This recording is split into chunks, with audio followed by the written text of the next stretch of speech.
Nowadays, we are faced with a fast-paced life. Who isn't busy? But everybody has 24 hours. What to do about it? So, we have to plan accordingly.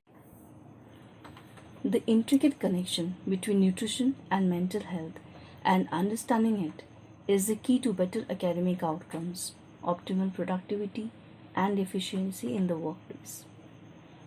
To understand nutrients and how they influence mental health, we speak with Jaitri Bose, who is a certified nutritionist, dietitian, yoga and pranayama instructor, strength trainer, and a fitness coach. Mental health has always been an issue, but it was previously a taboo. People never used to go to a mental health specialist. It was considered that it is madness. But in recent time, with awareness, the mental health issue has come to forefront. And because of social media, as it's a blessing, and along with that, it is also a curse, the mental health problem has flourished, along with improper diet. As a nutritionist, what foods would you suggest for dealing with stress and anxiety and burnouts and emotional regulation?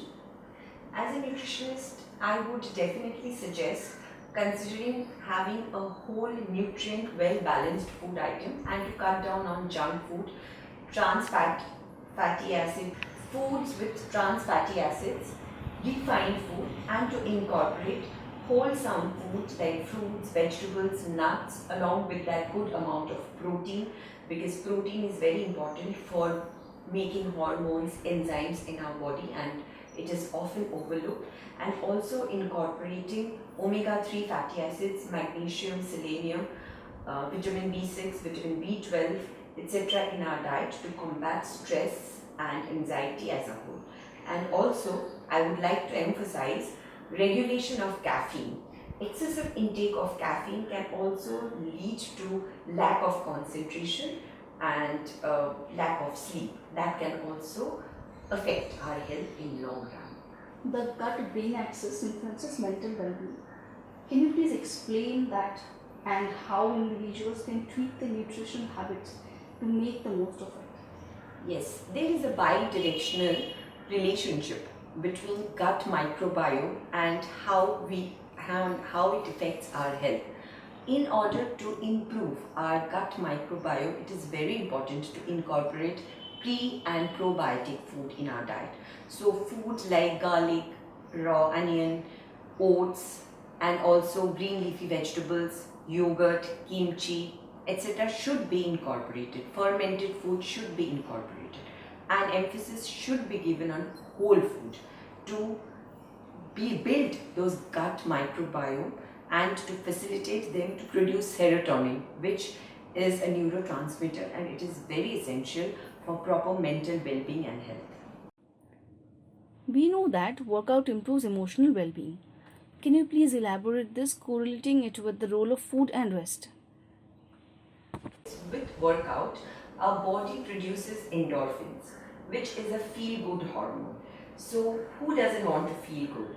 So once we are working out, the basic factor after a workout, especially a strength training session, it is to break the muscles. So once you break the muscle, as with the bone, once you break a bone, when the bone gets rebuilt, it is rebuilt in a better manner so that it is well equipped not to get broken.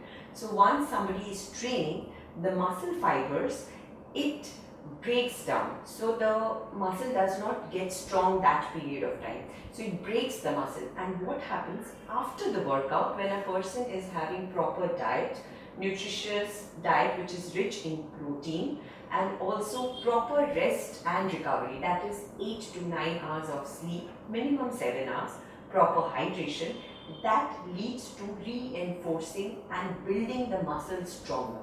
With stronger muscles, we are less likely to develop sarcopenia and go through any kind of fractures like hip fracture, which women go through after a point of time, and with age even men go through osteoarthritis, osteoporosis. But once we are into weight training, it strengthens our bone, it strengthens our muscle, and keeps our mental health in proper sanity.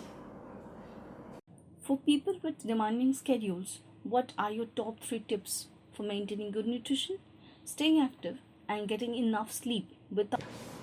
Nowadays, we are faced with a fast paced life. Who isn't busy? So, but everybody has 24 hours. What to do about it? So, we have to plan accordingly. Planning is the basis of all kind of progress. So, I would like to tell all busy people to make meal planning and meal preparation. They can plan their schedule, use their weekends for grocery shopping, meal planning, and meal preparation. If the food is prepared, then they won't order from outside, and that would lead to proper healthy food at home. All the time there will be some food refrigerated, they can just heat it and have it. In recent times, we all have become very dependent on computers, laptops, work at home. So our workout or our fitness level has really gone down, and people are facing multitude of health issues. So for fitness, I would like to give some simple tips. One thing is very important. Some kind of workout is better than no workout. You can start with 20 minutes in a day. I'm sure you are not Mr. Narendra Modi. You can have 20 minutes of your time. So do your workout whenever it's suitable. Other than that, when you're talking over phone, have this thing in your mind that you will walk and talk. So you can put in some steps in your day and you don't become a couch potato. While sitting in your desk, you can do some asanas, some stretches which are desk specific, and that will also lead to proper blood circulation. So you can in any way incorporate some amount of fitness and health in your daily diet. No. You can incorporate some amount of fitness in your daily life. The choice is yours. Sleep is often overlooked in discussions about health. How does poor sleep interact with diet and stress levels? Can nutrition support better sleep cycles? For proper sleep, I would like to emphasize some sleep hygienes which has to be maintained. No caffeine, tea or coffee after 5 p.m. Take a warm shower before going to bed. Have a cup of chamomile tea. If that is also not working, you can go for the yogic practice of Chandra Bhedan Pranayama, which relaxes our sympathetic nervous system and it triggers our parasympathetic nervous system, which is associated with rest and recovery.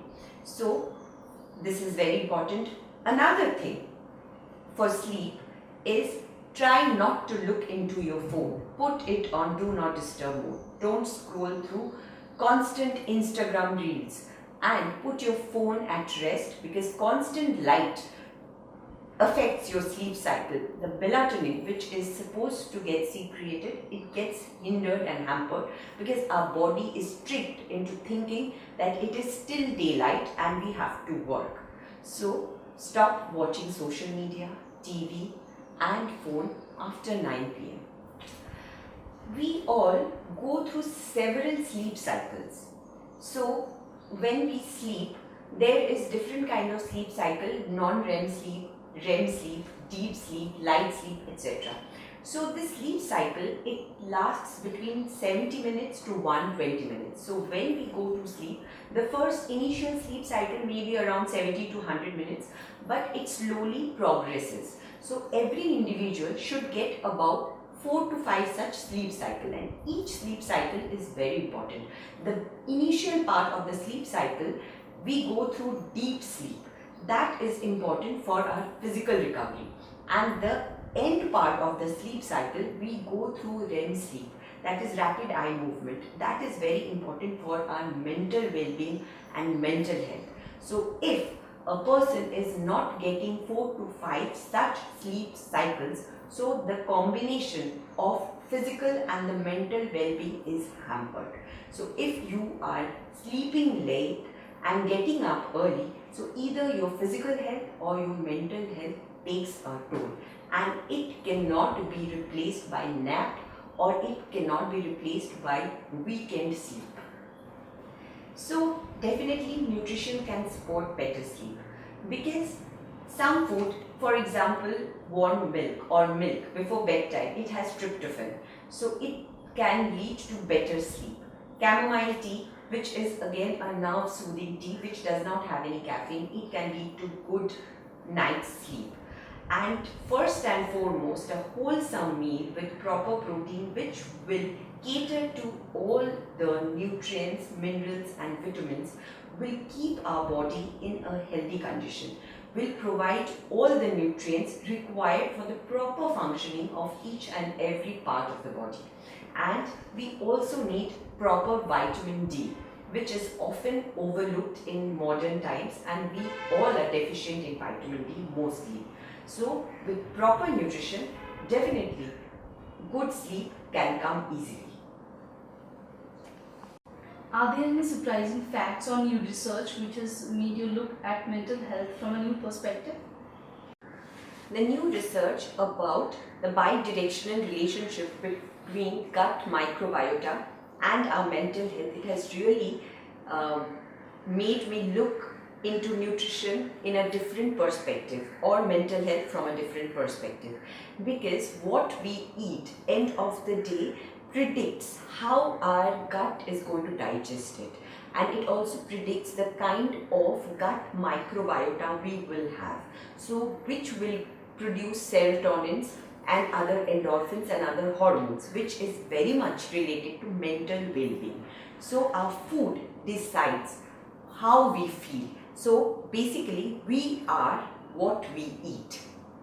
How do you suggest integrating wellness infused eating habits for young adults who are pursuing higher courses and working professionals who are pursuing professional courses for advancing their professional qualifications?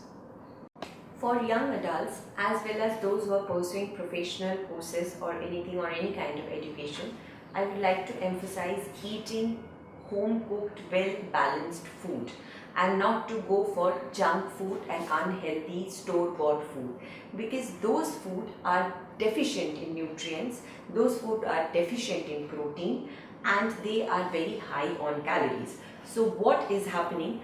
Body is getting enough of calories, but the nutrient profile is hampered to a great extent. They are not getting vitamins, they are not getting minerals, and they are most definitely not getting enough protein. So when there is a lack of protein, recent research has suggested our body keeps on signaling that we are not satisfied, we are not satiated. So that's why we keep on eating, and that becomes a vicious cycle of imbalance in leptin and ghrelin, which are two hormones. So that's why young adults should have a balanced, protein-rich whole food in each and every meal. Can you suggest food fixes for fighting stress eating? I would not say food fixes. I would say lifestyle modulation and also understanding yourself. If you consider your diet as a punishment, then you will want to fix it, or you will want to binge eat.